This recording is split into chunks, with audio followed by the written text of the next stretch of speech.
Buenas tardes, tengan todos los hermanos. Les saludo en el nombre de nuestro Señor y Salvador Jesucristo.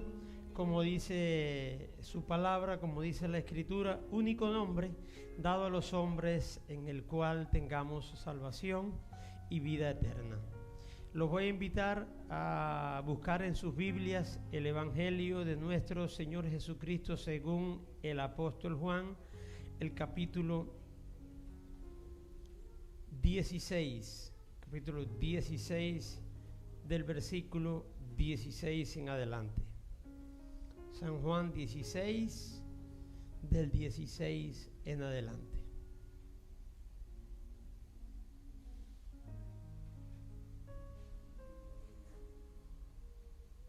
Y dice así la palabra de Dios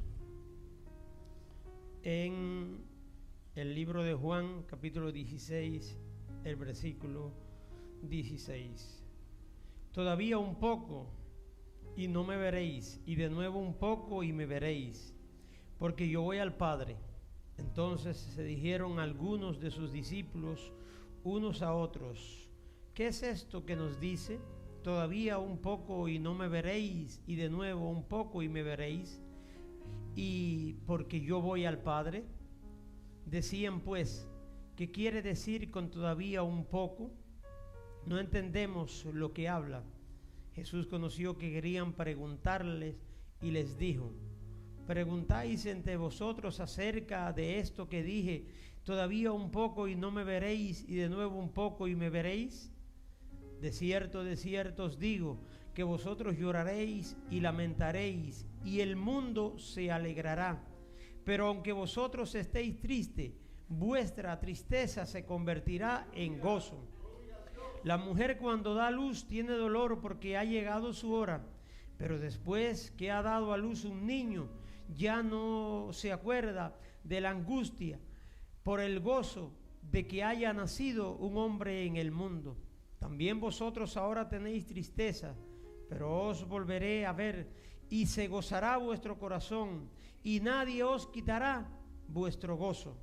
En aquel día no me preguntaréis nada. De cierto os digo, que todo cuanto pidiereis al Padre en mi nombre, os lo dará. Hasta ahora nada habéis pedido en mi nombre. Pedid y recibiréis, para que vuestro gozo sea cumplido. Estas cosas os he hablado en alegorías. La hora viene cuando ya no os hablaré por alegorías, sino que claramente os anunciaré acerca del Padre. En aquel día pediréis en mi nombre, y no os digo que yo rogaré al Padre por vosotros, pues el Padre mismo os ama, porque vosotros me habéis amado y habéis creído que yo salí de Dios, salí del Padre y he venido al mundo. Otra vez dejo al mundo y voy al Padre. Le dijeron sus discípulos: he aquí, ahora hablas claramente y ninguna alegoría dices. Ahora entendemos que sabes todas las cosas y no necesitas que nadie te pregunte. Por esto creemos que ha salido de Dios. Jesús le respondió: ¿ahora creéis? He aquí la hora viene y ha venido ya, en que seréis esparcidos cada uno por su lado, y me dejaréis solo. Mas no estoy solo, porque el Padre está conmigo. Y estas cosas os he hablado para que en mí tengáis paz. En el mundo tendréis aflicción, pero confiad, yo he vencido al mundo. Amén. Que seamos bendecidos cada vez que podemos leer la santa palabra de Dios. El mensaje de esta tarde ya lleva como título: cuando gozo, o cuando nuestro gozo depende de la circunstancia. Vamos a ver qué nos dice la palabra de Dios acerca del tema. Ahorita la directora del programa estaba contando el hecho que le ocurrió a Pablo y a Silas en la ciudad de Filipos. Allí había una muchacha que tenía espíritu de adivinación. Dice la Biblia que daba gran ganancia, gran rédito a su amo. Porque imagínense ustedes, al hombre siempre le ha gustado conocer el futuro, saber las cosas. De hecho, hoy en día se ostenta por eso. Hay muchos falsos maestros, engañadores, que dicen saber el futuro, pseudos profetas que predican conocer el futuro. Imagínense ustedes en aquel tiempo donde no existían los adelantos de la ciencia y de la tecnología que tenemos hoy. Esa muchacha, yo me imagino que debe haber sido el boom del momento, del lugar, de la ciudad. A lo mejor muchas personas de diferentes lugares viajaban allí para conocer su futuro, para saber qué le decía el espíritu de adivinación de aquella muchacha, cosa que la palabra prohíbe. Dios explícitamente, cuando habló a Moisés y cuando habló al pueblo de Israel, prohibió esta práctica, la práctica de la adivinación. Dios dijo que los sortílegos, los adivinos, los encantadores, los brujos, todas estas personas debían ser cortadas, eliminadas del pueblo. Pero bueno, aquella muchacha daba gran ganancia a sus amos, y dice que todos los días cuando Pablo y Silas iban a la oración, a la hora de la oración, aquella muchacha decía: estos son siervos del Dios viviente que predican el evangelio de salvación. No estaba diciendo nada malo aquella muchacha, pero dice que aquello desagradó a Pablo en el espíritu, y Pablo reprendió el espíritu maligno de adivinación de aquella muchacha, y el espíritu salió de ella y ya se fue la fuente.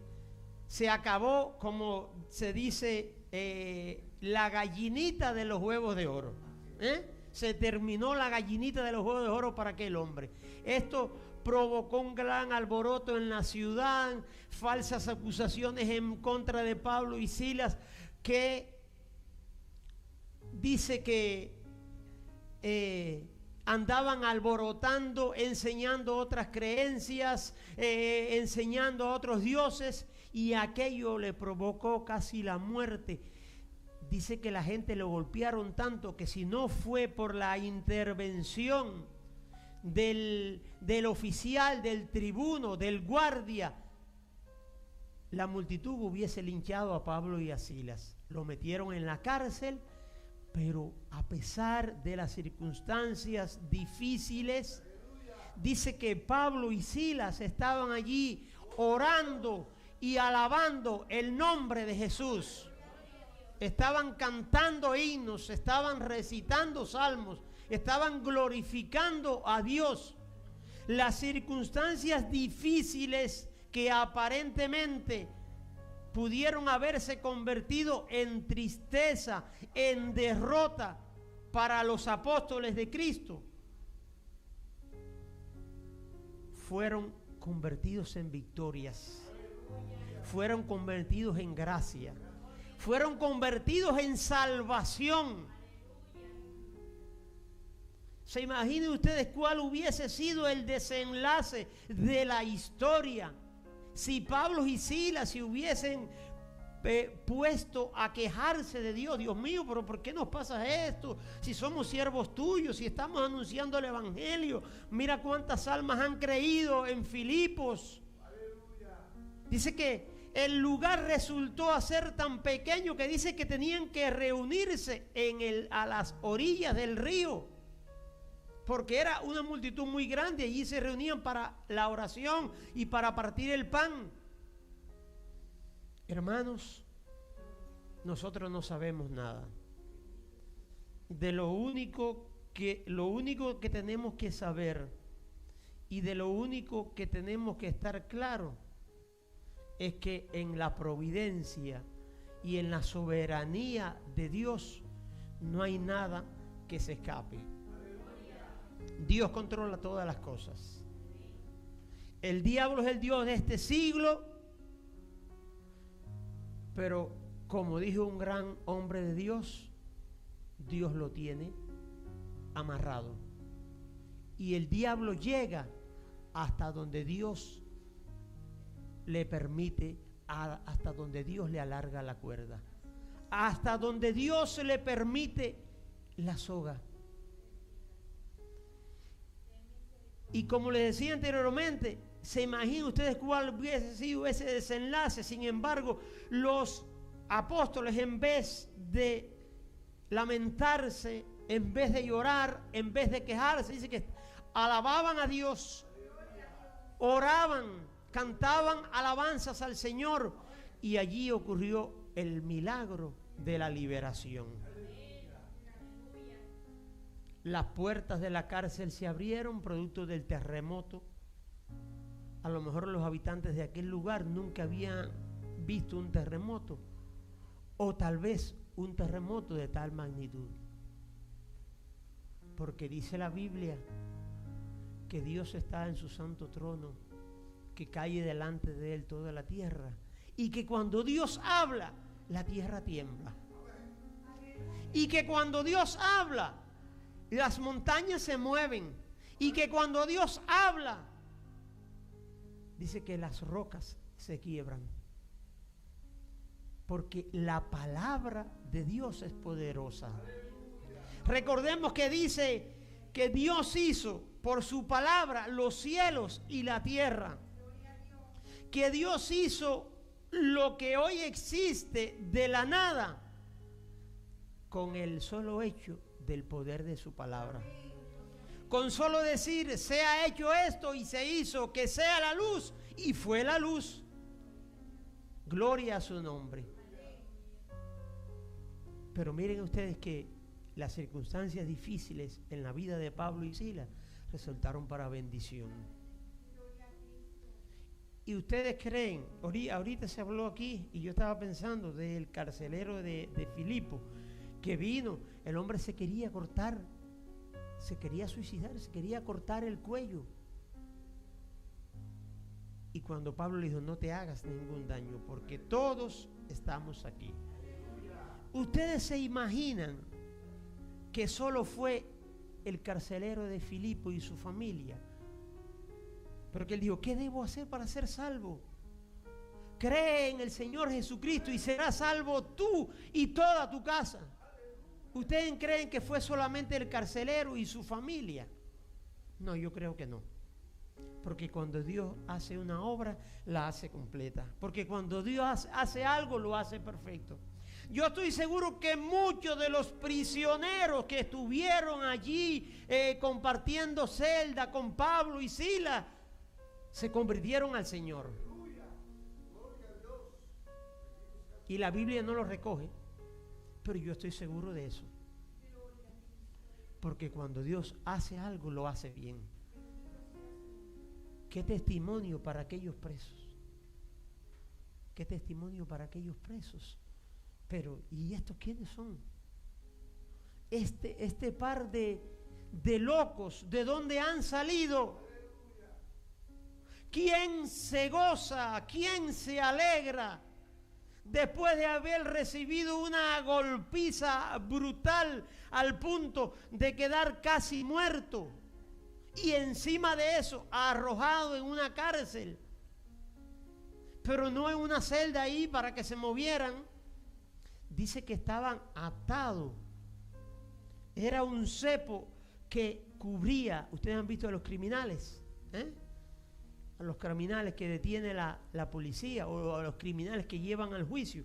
Lo atan de aquí, mira, de las manos, de los pies, y lo atan del cuello con una faja a la cintura que cubre la esposa de seguridad en todo su cuerpo. Bueno, los apóstoles dice que estaban encarcelados, metidos en el cepo, Gloria al Señor. Porque cuando Dios hace algo, lo hace perfecto. Entonces, hermanos, ¿qué nos enseña esto? Que nuestro gozo no puede depender de las circunstancias. Porque las circunstancias generalmente son temporales, son pasajeras. Y porque las circunstancias no encierran la verdad de todo el asunto. Y porque las circunstancias muchas veces son permitidas por Dios para nuestro propio bien. Y porque las circunstancias son permitidas muchas veces para nuestro propio crecimiento. La vida de Pablo y de Silas fue así. La vida de José fue un testimonio viviente de eso. La historia de la vida de José no recoge a un José derrotado. Recoge a un José optimista, a un José íntegro, a un José leal. Aunque esa lealtad, que aunque esa fidelidad le haya costado la calumnia, le haya costado la cárcel, José tal vez no comprendía toda la verdad del asunto, de por qué me está pasando esto a mí.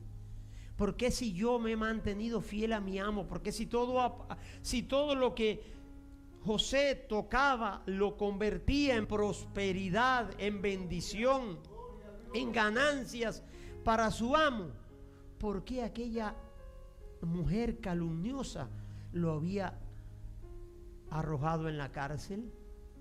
Pero esa era la obra de Dios, ahí estaba la mano de Dios, ahí estaba obrando Dios. Ahí estaba actuando Dios para gloria y honra de su nombre y para preservación de su pueblo Israel. Porque más adelante José se lo dice. José le dice, pero no se entristezcan por todo esto que ha pasado. Porque todo esto ha venido de la mano de Dios. Porque para bendición y preservación de vuestra familia, Dios ha hecho todo esto en el día de hoy. Pero lo que sí importa es que nosotros estemos gozosos. Porque yo les puse el ejemplo, hablamos primeramente del ejemplo de Pablo, hablamos del ejemplo de José.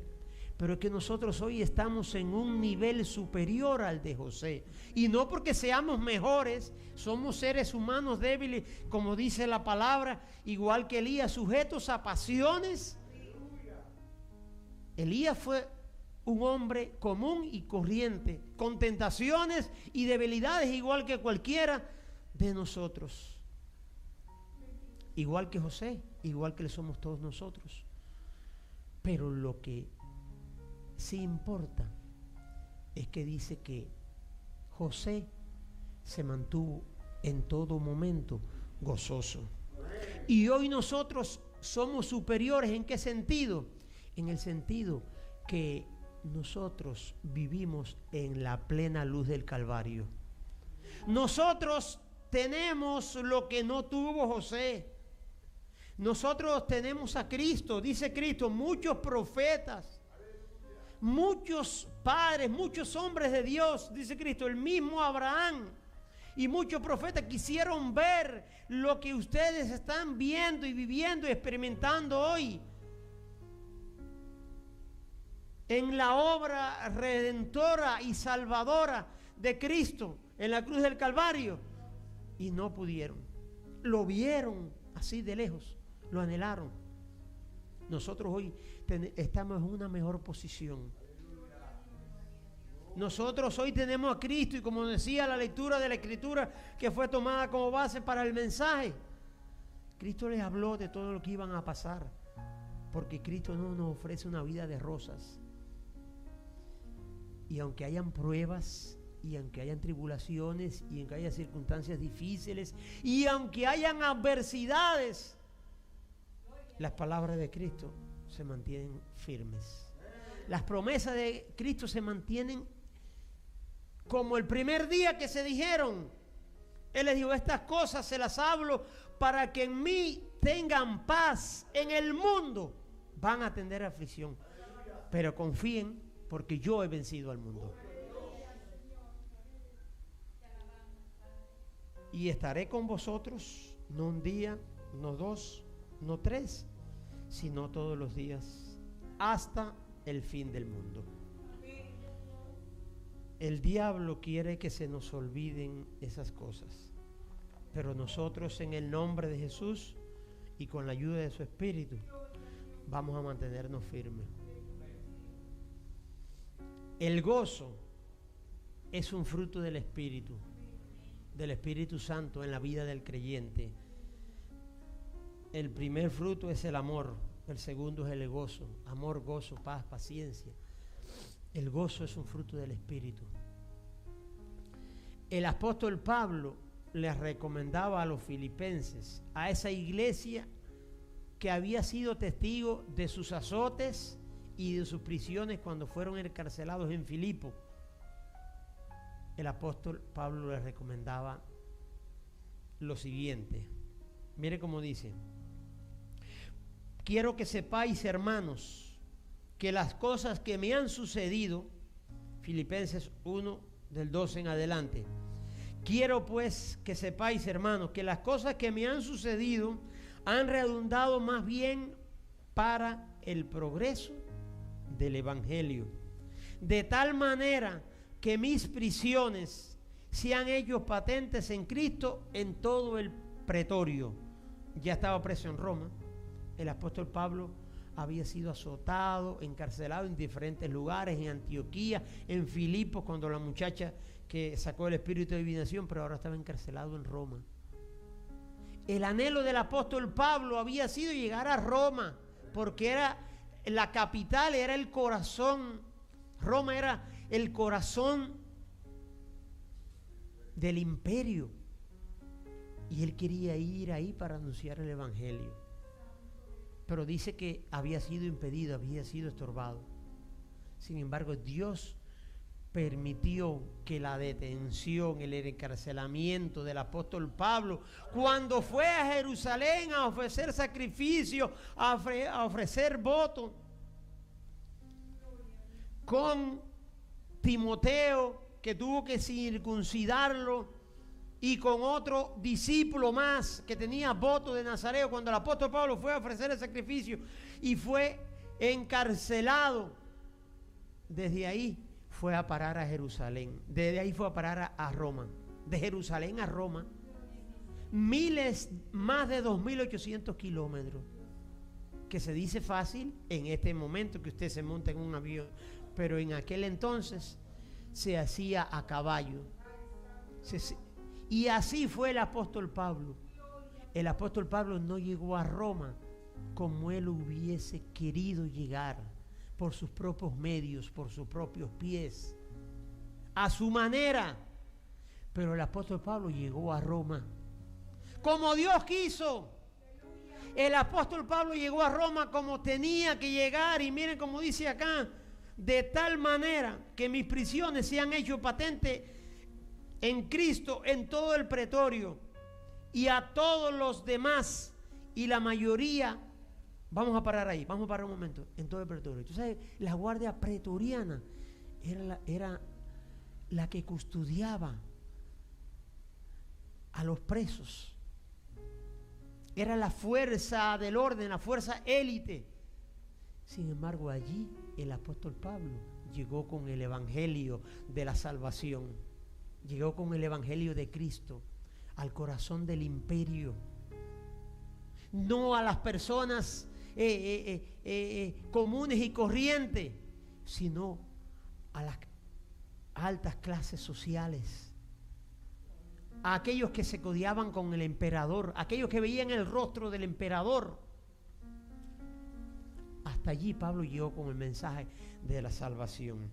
Y la mayoría de los hermanos, dice el apóstol Pablo, cobrando ánimo en el Señor con mis prisiones, se atreven mucho más a hablar la palabra sin temor. De todas formas, Dios estaba usando las prisiones de Pablo, no solamente para llevar el evangelio al corazón mismo del imperio, sino para que los demás, eso les sirviera de ejemplo, cobrando ánimo, pudieran predicar el evangelio.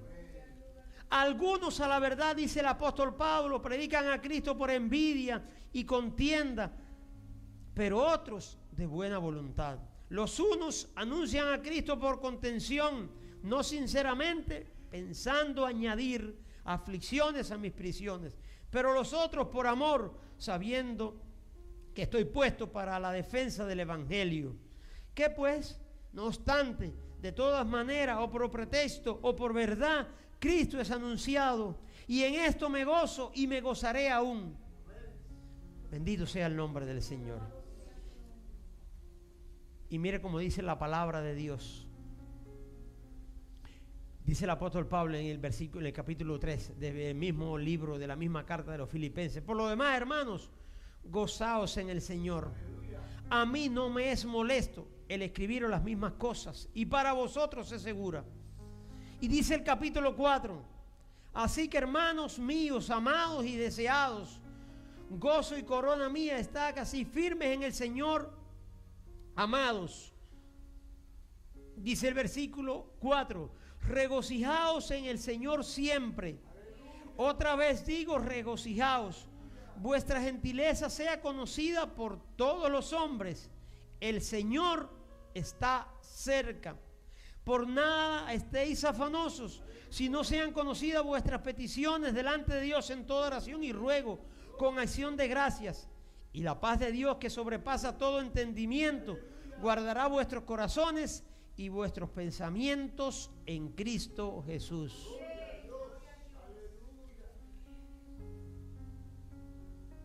Que Dios nos dé sabiduría, que Dios nos dé entendimiento, para que podamos mirar las cosas como Dios las ve, para que nuestros ojos sean abiertos, para que nuestra mente, nuestro corazón, nuestro pensamiento sea abierto, y que nada ni nadie impida el gozo de la salvación. La Biblia lo describe como el gozo de la salvación, porque no hay nada a lo que el enemigo le tema más que a la oración y al gozo. Cuando la Biblia, el libro de los Hechos, relata la historia de la iglesia primitiva,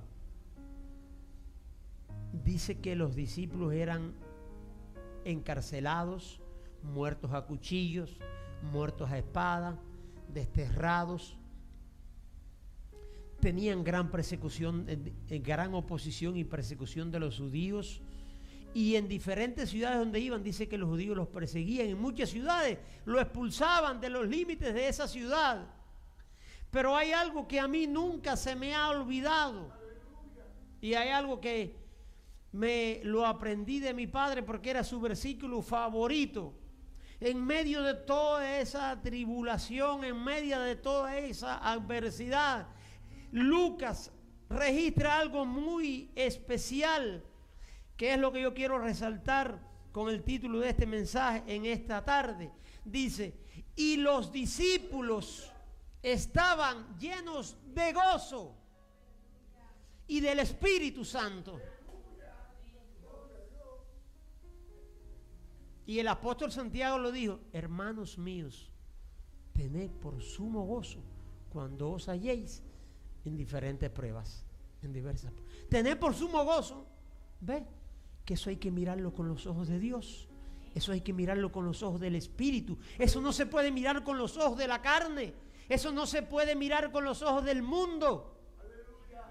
Porque eso parece derrota. eso parece frustración, pero en Dios es bendición, en Dios es victoria. Hermanos, que Dios nos ayude para que abra nuestros ojos, porque dice la Biblia, el apóstol Pablo, para mí el vivir es Cristo y el morir es ganancia. Y nosotros tenemos humanamente a la muerte como una pérdida, como un suceso terrible en la vida humana.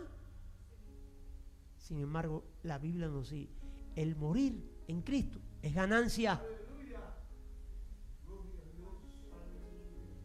Entonces que nuestro gozo no dependa de las circunstancias, que nuestro gozo dependa de Cristo, que nuestro gozo dependa de la palabra, que nuestro gozo dependa de Dios, que nuestro gozo dependa de las promesas que decimos y que cantamos que son fieles y verdaderas, pero que muchas veces no interiorizamos el significado, el gran significado espiritual que tienen esas promesas de Dios. Si Dios dice, estaré con vosotros, con ustedes todos los días hasta el fin del mundo, es que Dios va a estar contigo. Aún hasta en el día que te pasen cosas malas y desagradables, Dios va a estar contigo.